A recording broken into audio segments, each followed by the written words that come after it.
Give me a countdown. All right, this is Zach with MD Roofing. Today we are in North Carolina, Calabash, what are we, 7 Gate 6? 7 Gate 6, Shores. Carolina Shores. So this is an insurance claim, and today we're going to be attempting a repair. So we've got this turtle vent right here, it's gooseneck vent. There's actually 2 of them on this roof, and they've both been dented by hail. We had a hailstorm that was out here, and it's been acknowledged by the insurance, North Carolina Joint Underwriters, that we have had damage to one of these vents. There's actually damage to both, but for demonstration purposes, we're just doing this one today. So come a little bit closer.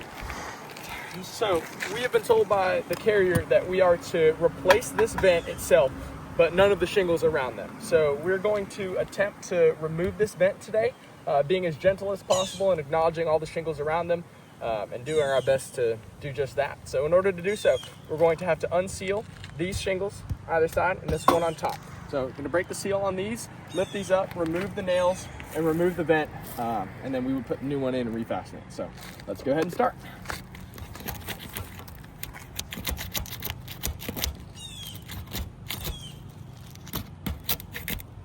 As you can see, this shingle's sticking really hard. The seal is not breaking very well. Oh, actually, here, come zoom in, look at that right there. So this is just, while trying to remove the seal, my tool has actually gone right through the shingle, right here. So there's one shingle already that we need.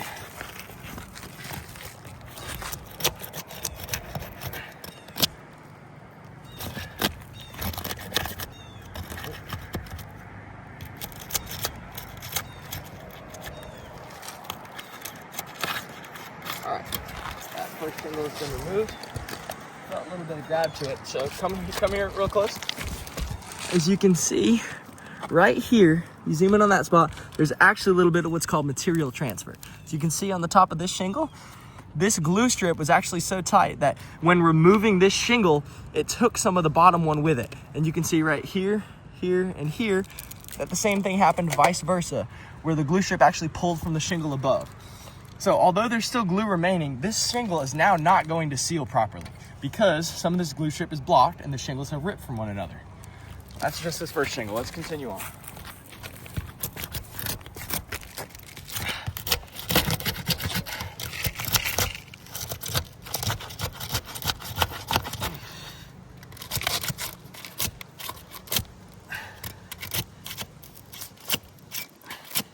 You can see how tight the seal strip is.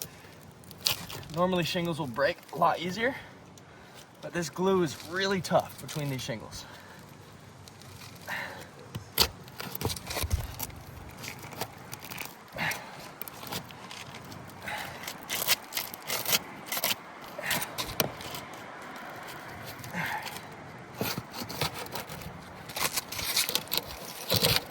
Oh, right there. Look, the left side of this vent. You see that? Once again, tool right through the shingle. This is still sealed. Even after putting my tool in here, the shingle is literally ripping to the vent. Look at this. It's torn to the vent. I physically cannot unseal this shingle without ripping it.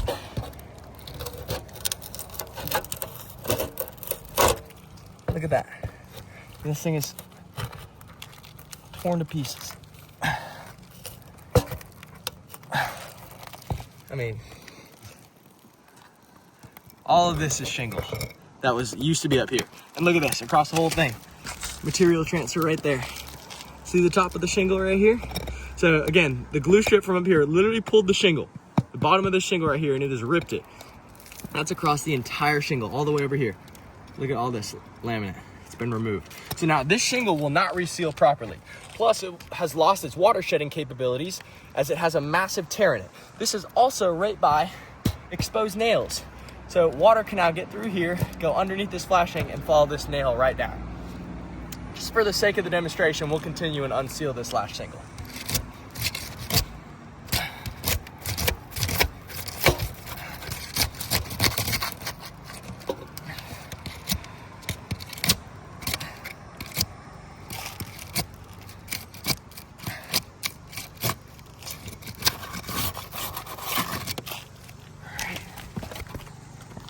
So that shingle has been removed. Again, look how tight this is holding on. It hasn't even sealed all the way. And it's like, it just hits a wall. Look at that. Can't even lift this shingle more than 5 degrees up. And still, from what you can see, material transfer all across the bottom. Mat transfer everywhere. So keep in mind, in order to really do this vent repair, I got to remove this shingle and refasten it. So if I'm to do that, I have to take this hammer with a nail on the end of it and fit a hammer in here in order to get a nail in. Because I can't nail on top of the shingle. It has to go up underneath there. And I have to drive the nail flush with the head being parallel to the shingle like that. It can't go in at an angle. If it goes in like that, water's going to get in. So I need to fit in a hammer underneath here. There's no way that I can fit a hammer in here without this ripping. It's just not going to work. So without even having to remove a single shingle, we've seen this rip in multiple places. This shingle right here, this one right here, and every shingle that we've unsealed, there's been material transfer at the bottom of them. So this repair is originally supposed to be intended where we unseal everything, replace the vent, and put the shingles back. It's just not feasible. We cannot do this without causing further damage to the shingles around this vent, which were not part of the initial repair. And if you take the same themes that we're seeing with these shingles, which is that their glue strips are so tight that they're ripping from one another, the same thing applies when we're going to repair anything on the roof. So now that these are damaged, we're going to have to replace these. Well, what's going to happen to these ones that are above them? And then it's going to get into the hip. Well, we have underlayment that overlaps onto this side. So if we got to remove the underlayment, then we're looking at shingles on this side too. And we're going to have the same issue of those sealants ripping those shingles as we try to continue these repairs. So in all feasibility, we would need that second vent to get added into the claim, shingles around them. But if we were to try to do this repair, it's going to result in the same things that we're seeing right now, which is damage to the surrounding shingles that are not part of the scope. My professional opinion, this roof is not repairable and does need a full replacement.